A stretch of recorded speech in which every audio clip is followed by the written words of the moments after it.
दूर तक अंगार देखा। बोले बाप जी कर्फ्यू में क्या ठीक है, चल तो ही।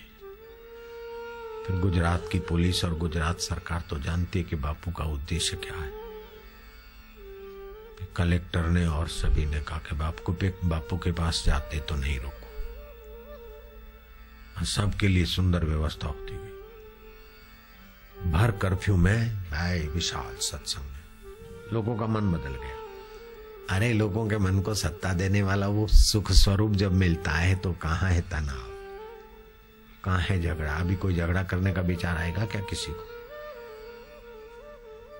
ओ मां, ओ मां, ओ मां, ओ मां।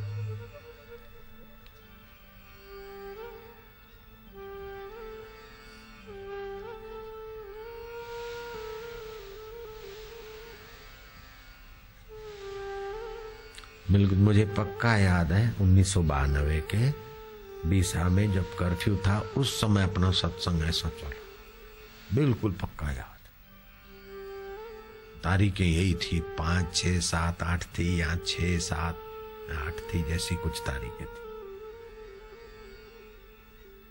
आधा घंटा भी कर्फ्यू के कारण हमारा माहौल रुका नहीं।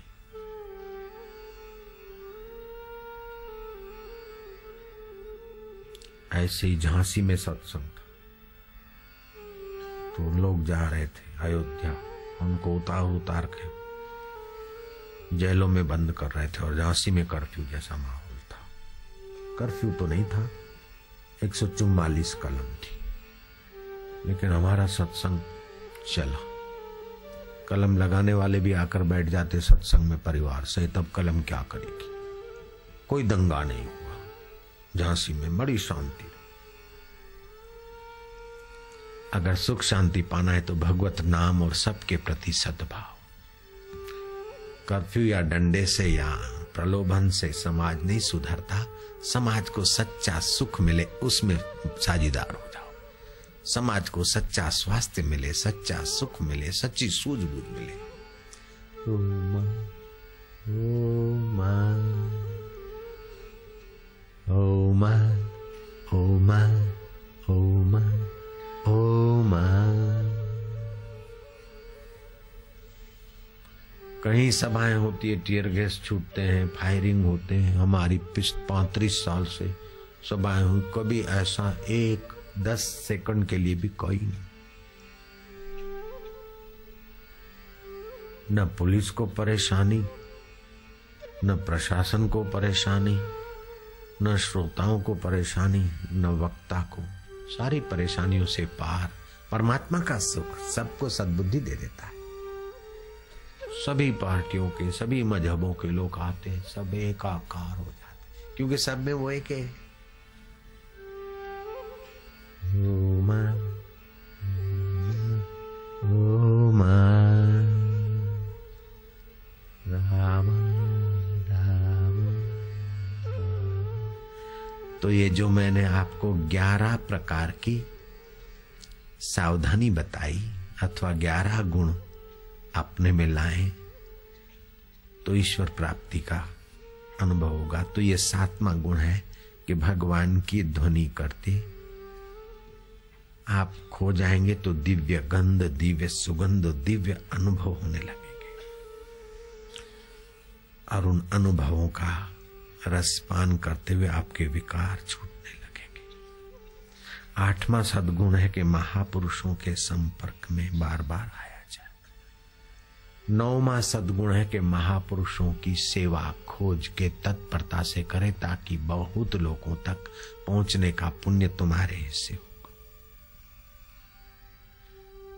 9वां है कि स्वप्न, निद्रा और जागृत उसका निरीक्षण करो।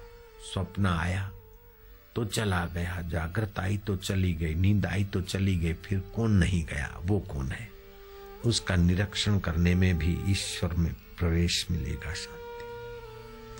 10वां ये साधन है कि इष्ट देव आदि का ध्यान करे। गुरुदेव इष्ट देव को मानसिक रूप से देखते देखते यहां देखे, उससे भी बल मिलेगा।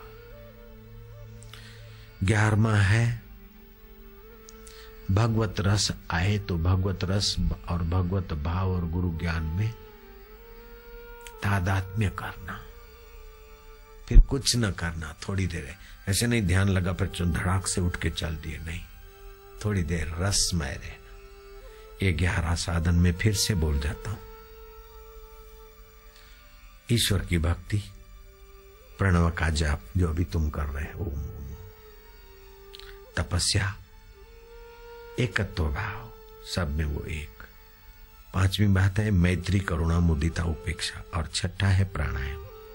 7वां है दिव्य ध्वनि के साथ तालबद्ध होना, जो भी किया। और 8वां गुण है साधन का महापुरुषों का संग। 9वां है सेवा।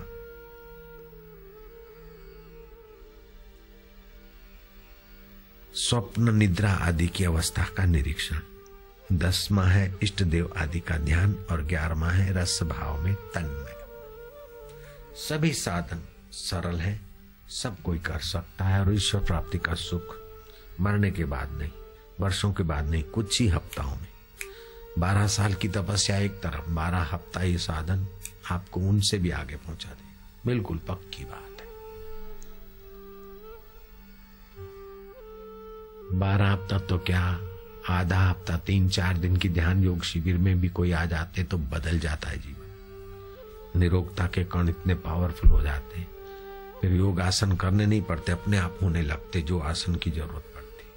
जैसे फैट कम करना है तो भस्त्रिका किया जाता है, लेकिन किसी को पित्त की तकलीफ है, वो भस्त्रिका करेगा तो उसको 2-3 साल के बाद तो बड़ी मुसीबत में, पित्त रोग में बेचारे को तौबा हो जाएगी। कफ वाले के लिए ठीक है भस्त्रिका, वायु वाले के लिए। लेकिन यहाँ थोड़ा बहुत 10-12 प्राणायाम के ध्यान भजन के बाद में फिर ध्यान करके ईश्वर पे छोड़ दिया, तो आपके जो रोग जैसे मिटाने हैं वो आसन के द्वारा, प्राणायाम के द्वारा, जितनी जरूरत होगी मुद्राओं के द्वारा होता रहेगा। इसीलिए इसको सलामती योग कहा, सिद्ध योग भी कहा और सहज योग भी कहा। इसी योग की महिमा ज्ञानेश्वर ने, जो आपको सिखाना चाहते हूं, ज्ञानेश्वर ने गीता के 6ठे अध्याय में की। और ज्ञानेश्वर इसी योग से महान समर्थ हुए थे। और ज्ञानेश्वर का कहना है कि भगवान शंभ सदाशिव अभी तक इसी योग की महानता में समाधिस्थ रहते। भक्त और योगी पहले आड़े टेढ़े मनमाने रास्तों से आता है, जब इस राजयोग में मुख्य मार्ग में आ जाता है फिर उसकी साधना सहज में चलने पर लगती। ये वो साधना है, इसका बदला गुरुदेव को हम क्या दे सकते हैं। वृद्ध गोपिका कृष्ण को चाहती है और कभी शंका करती। कृष्ण की लीलाएं सुनती है, आनंद आता है, लेकिन कहीं अपनी पुरानी आदत के अनुसार भी अड़ जाती है। एक संध्या को कृष्ण चुपके से उसके घर में घुस गए और दूर वाले शांत छोटे से कमरे में छुप के बैठ गए कि बुढ़िया को